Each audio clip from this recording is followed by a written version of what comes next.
Picture yourself standing inside an exclusive VIP party. The music is great, the lighting is beautiful, and you are wearing the golden wristband that proves you belong there. But instead of enjoying the evening, your stomach is in knots. You are absolutely convinced you sneaked in. You spend the whole night looking over your shoulder, waiting for the inevitable. Any second now, a bouncer is going to tap you on the shoulder, expose you as a fraud in front of everyone, and quietly show you the door. That specific stomach-dropping anxiety has a name.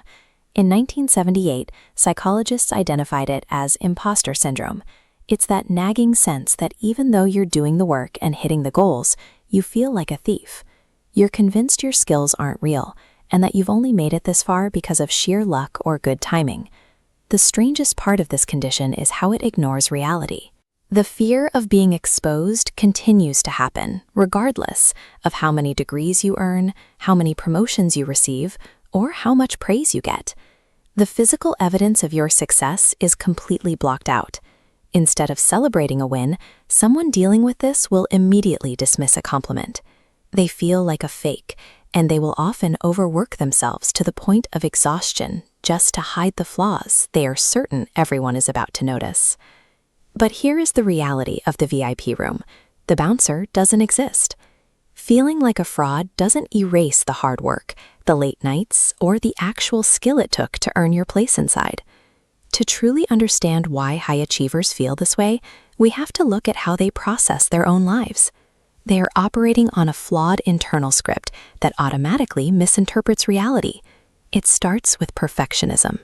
When someone sets impossibly high standards for themselves, they eventually fall short, because making mistakes is a normal part of learning. But to the perfectionist, that completely normal human mistake is processed as definitive proof that they simply do not belong. Think of your mind like a sorting machine. When a win comes down the belt, like a promotion or a big win, your brain mislabels where that success actually came from. It takes that achievement and incorrectly tosses it into a bin labeled pure luck or good timing. But watch what happens when a minor mistake comes down the line. The same machine picks it up, magnifies it, and drops it straight into a bin marked permanent internal failure. The machine is rigged.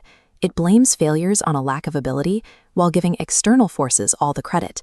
This broken sorting process creates a draining cycle. You feel inadequate, so you overwork to avoid exposure. Then you succeed, but your brain throws the success in the luck bin, leaving you feeling even more anxious the next time a challenge arises. High achievers caught in this loop are not weak. They are simply dealing with a biological software glitch that turns their own ambition and drive entirely against their sense of self-worth. To prove just how disconnected this feeling is from actual incompetence, let's look across the VIP room at a different kind of guest. This is the person who is speaking the loudest, completely certain of their own brilliance, while knowing absolutely nothing at all. This is the exact opposite of imposter syndrome. It is called the Dunning-Kruger effect, a psychological quirk where people with very little knowledge wildly overestimate how good they are. This chart maps confidence against knowledge. When someone is a complete novice, they learn one or two things and their confidence spikes straight up. They don't know enough to realize how much they are missing. Now look at what happens as the line moves to the right. As a person gains true expertise and knowledge, their confidence actually drops.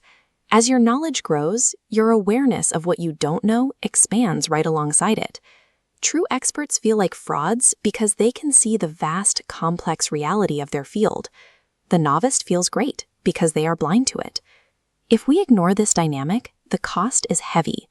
High performers burn out, pass up major promotions, and ruin their relationships because they constantly brush off the praise from the people who admire them.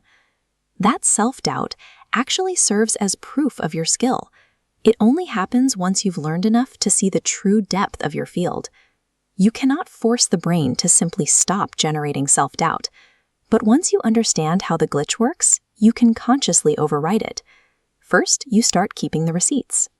By writing down your achievements and saving positive feedback in a physical success file, you give yourself hard, factual data to pull out the next time your brain tries to tell you that you've accomplished nothing. Second, you change your behavior when people praise you.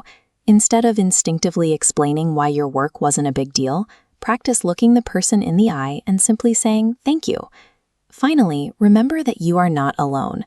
If you could read the minds of the people standing beside you in the VIP room, you would realize that almost everyone else is secretly waiting for the bouncer too.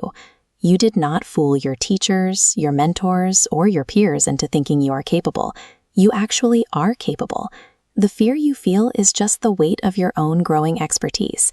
And if your self-doubt proves you belong in the room, imagine what you could achieve if you finally decided to enjoy the party.